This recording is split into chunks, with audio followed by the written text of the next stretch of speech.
Apa artinya tauhidul asma wa sifat? Yaitu menetapkan nama dan sifat-sifat Allah Subhanahu wa taala yang terdapat di dalam Al-Qur'an dan hadis-hadis Nabi yang sahih tanpa menyerupakannya dengan makhluk. Itu artinya tauhidul asma was sifat. Kita menetapkan nama dan sifat-sifat Allah Subhanahu wa taala sebagaimana dalam Al-Qur'an dan hadis tanpa menyerupakannya dengan makhluk. Sebagaimana Allah Subhanahu wa taala berfirman dalam surat Asy-Syura ayat 11. Laisa kamitslihi syai'un wa huwas samiul basir. Tidak ada sesuatu pun yang serupa dengan Allah Subhanahu wa taala. Enggak ada yang sama dengan Allah Subhanahu wa taala. Dan Allah Maha mendengar lagi Maha melihat. Dalam ayat ini, ma'asyiral muslimin, Allah Subhanahu wa taala menetapkan bahwa Allah mendengar dan melihat.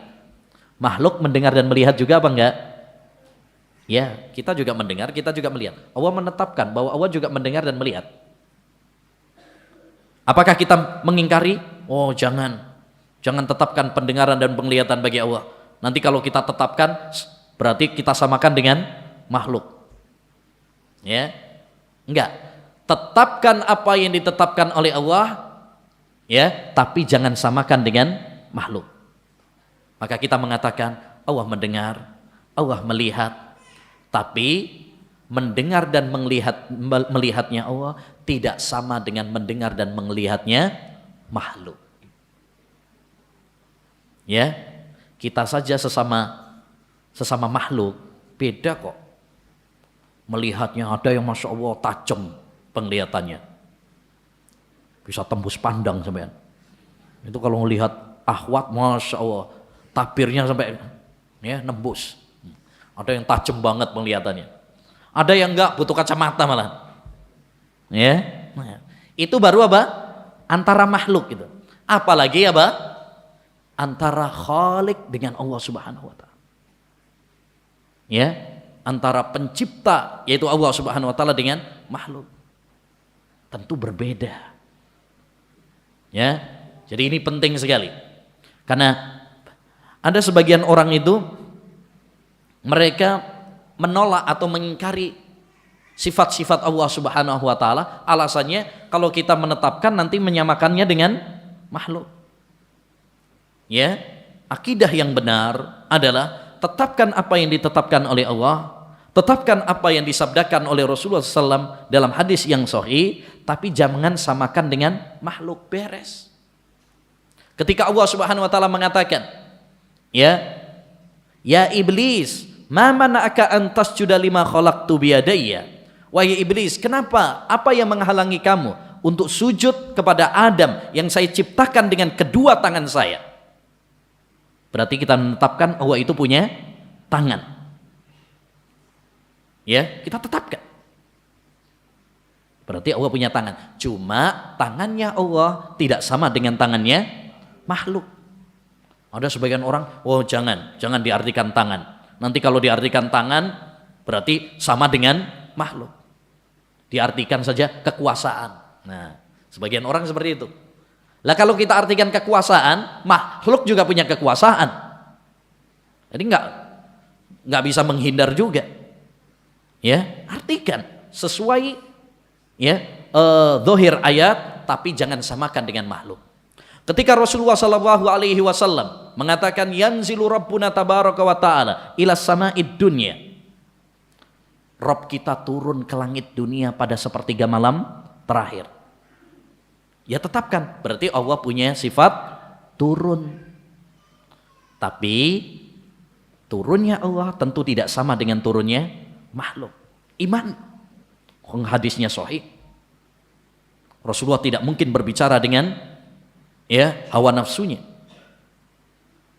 Apa yang disampaikan oleh Rasulullah itu adalah wahyu dari Allah Subhanahu wa taala. Ya, jangan kemudian sebagian orang apa? Oh jangan. Kalau Allah turun nanti sama dengan makhluk. Artikan aja malaikatnya. Lah kalau kita artikan malaikat, lanjutkan hadisnya. Fayaqul may yad'uni fa astajiba lahu. Siapa yang berdoa kepadaku saya akan kabulkan. May yastaghfiruni fa aghfir lahu. Siapa yang minta ampun kepadaku saya akan ampuni. Mosok malaikat berani ngomong kayak gitu? Ya? Enggak mungkin malaikat berani ngomong gitu. Itu pasti siapa? Allah SWT. Karena yang berhak mengampuni dosa, yang berhak mengijabahi doa hanyalah Allah Subhanahu wa taala.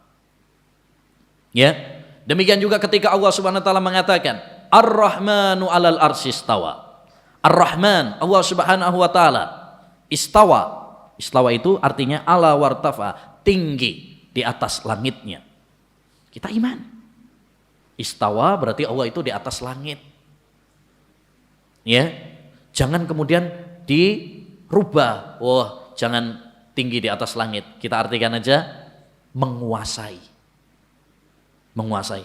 Ini namanya merubah-rubah makna Al-Quran dan hadis Nabi Sallallahu Alaihi Wasallam. Kewajiban bagi kita mengimani, menetapkan apa yang ditetapkan oleh Allah, apa yang ditetapkan oleh Rasulullah tanpa menyerupakannya dengan makhluk. Makanya ya para ulama sepakat bahwa Allah itu di atas langit. Sudah sepakat para ulama, nggak ada perbedaan pendapat di kalangan mereka.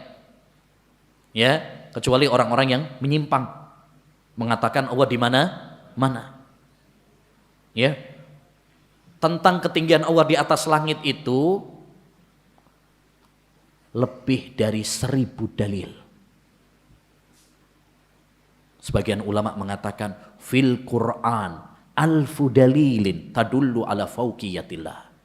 Di dalam Al-Quran itu terdapat 1000 dalil yang menunjukkan bahwa Allah tinggi di atas langit. 1000. Kita sebagai seorang muslim, 1 dalil saja sudah gak cukup. Kalau 1000 belum cukup bagi kita, nemen ya, kebangetan. Ya, bagi seorang muslim 1 dalil saja itu sudah cukup. Ya, apalagi kalau 1000 dalil. Kalau 1000 dalil masih belum cukup bagi kita juga, berarti ada yang salah dalam iman kita. Ya, apalagi akidah Allah di atas langit itu sesuai dengan fitrah manusia. Ya, ketika kita berdoa, kita mengangkat tangan kemana? Ke atas. Ya, kan ke atas begini.